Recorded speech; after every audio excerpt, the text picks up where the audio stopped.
Tandithia ma kiwango kinini kauntini ya Mombasa ni matoi cia maandamano kuliana na mutalatala wa kulunga utandithia wa uthosia wa kumbato maiweta kethi wa ukavitukithwa ukonzia mabiasara mo na kuvetanga amwe monthini wa soko.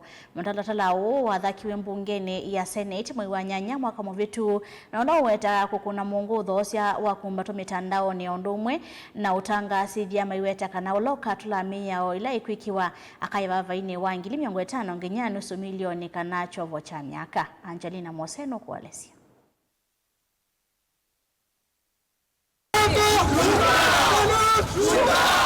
Atandithia ana ala mena uthatu mwingi muno yunima kuetekana mutalatala una ula wimbe wa mbunge ya Senate kwisila komiti ya maundu ma uima wa mbungeni isu ivanite kueta imwe ya meya na ila itonya kumavinye ya atandithia nini ma ilavu. The bill was not introduced to the public. The public participation was not done. We, the business owners, we were not involved in it.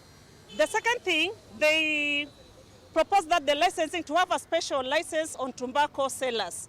It will be very high for common mwananchi. Yes, we know cigarette is harmful to our health. And we have come, or the tobacco companies, they have come with a way on how to reduce the tobacco. But now what they are doing is to kill the industry itself.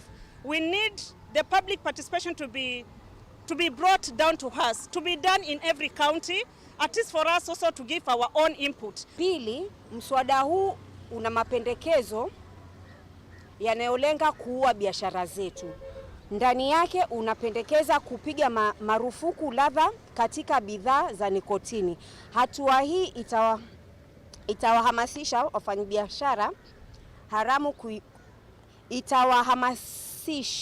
wafanyabiashara haramu kuingiza bidhaa haramu katika soko la Kenya, na hivyo kutunyima sisi wamiliki halali wa biashara fursa ya kupata kipato halali kwa kuuza bidhaa halali.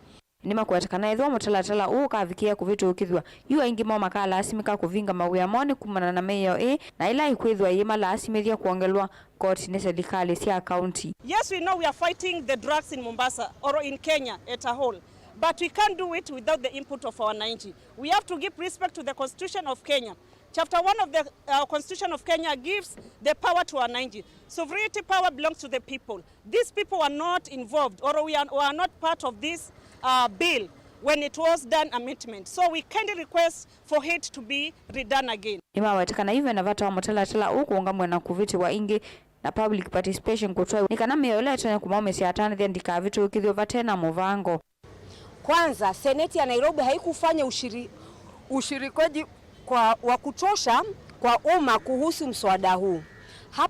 Hapa Mombasa, kama wamiliki wa biashara na wafanyabiashara wanahusika na bidhaa ambazo mswada huu unalenga kudhibiti, hatukuhusishwa kabisa. Tumeona Wakenya kutoka maeneo mengine wakieleza wasiwasi kama huo, ikionyesha kuwa kwa kweli hakukuwa na ushirikishwaji wa umma. Kilivotea vilingwa mauvoni tawa Angelina Mose.